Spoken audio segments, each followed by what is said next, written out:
میں سمجھتا ہوں ڈاکٹر صاحب ایک لحاظ سے یہ مال کا بھی بڑا نقصان ہے، اور یہ مالی طور پر بھی اتنا پیسہ ضائع کر دینا۔ یہاں لوگ آ کے بڑی بڑی پوسٹیں کرتے ہیں، کہتے ہیں جی مسجد میں سیمنٹ کی بوری دینے سے پہلے محلے میں دیکھ لیں کوئی غریب نہ ہو۔ تو میں کہتا ہوں آپ کو مسجد میں بوری دینی سیمنٹ کی تو نظر آ رہی ہے، لیکن یہ جو بالکل اسراف ہے، جو پیسہ ضائع ہو رہا ہے، جو پتنگ بازی میں لاکھوں روپے آتش بازی میں اور اس طرح آپ بالکل جلا رہے ہیں، ضائع کر رہے ہیں۔ اور آج میں یہاں ڈاکٹر صاحب ایک دوست کا میں نے وہ میسج پڑھا کسی جگہ پہ، تو وہ بڑی اچھی بات انہوں نے کی، وہ میں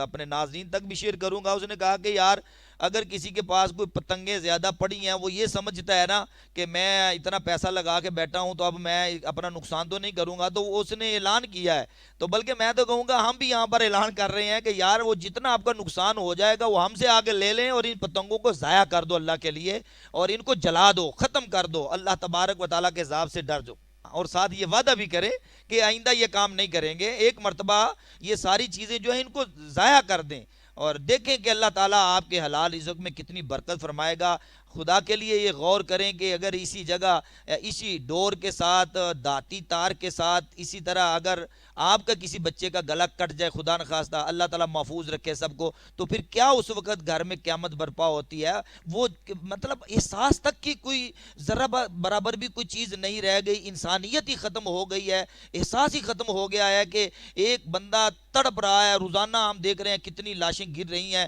کتنے لوگوں کے گلے کٹے جا رہے ہیں، اور کتنے چھتوں سے گر رہے ہیں، اور کوئی گاڑیوں کے آگے چڑھ کے حادثے کا شکار ہو رہے ہیں۔ اتنا نقصان ہو رہا ہے اور کوئی سمجھانے والا نہیں ہے، اور بلکہ کوئی سمجھنے والا بھی نہیں ہے۔ میں سمجھتا ہوں کہ آج اگر کسی کو سمجھانے کی بھی کوشش کی جائے تو آج کے نوجوان جو آنکھیں نکال رہے ہوتے ہیں۔ تو میں یہاں ایک بات اپنے ناظرین تک یہ پہنچاؤں گا کہ اس میں یہ نہیں ہے کہ ہماری ذمہ داری نہیں بنتی ہے، ہماری ذمہ داری یہ بنتی ہے کہ ہم اس قانون پر عمل درآمد کرنے کے لیے ہم اپنے اداروں کو بھی جو ہے ان کے ساتھ بھی رابطے میں آئیں، ان کی معاونت کریں، کوشش کر کے کہ وہ قانونی طریقے سے جو ہے قانون کی بالادستی کے لیے یہ اپنا کردار ادا کریں، اور اپنے محلے میں، معاشرے میں جہاں کہیں کوئی پتنگ اڑتی دیکھیں، یا کوئی لوگ اس طرح کا دھندا کر رہے ہیں، کوئی اس طرح کی پتنگیں بیچ رہے ہیں، خرید و فروخت کا کام کر رہے ہیں، تو میں چاہوں گا کہ ہمارا ہر ورکر جو ہے پاکستان سنی تحریک کا، وہ اس کے لیے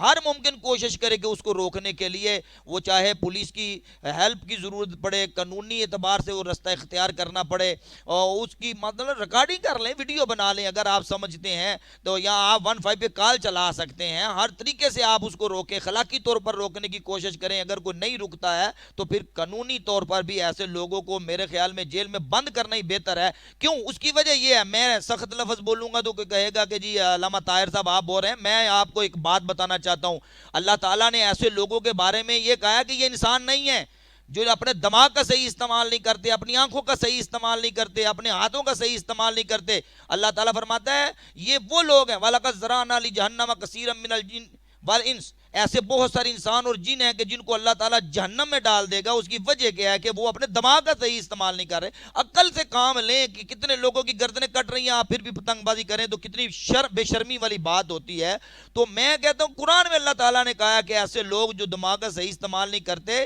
یہ بل ہم عدل، یہ جانور ہیں، بلکہ جانوروں سے بھی بدتر ہیں۔ تو اللہ تعالیٰ کہہ رہا ہے کہ آپ اگر اپنے دماغ کا صحیح استعمال نہیں کر رہے، آپ کے اندر احساس نام کی کوئی چیز نہیں ہے، آپ کو کس طرح اشرف المخلوقات کہیں گے؟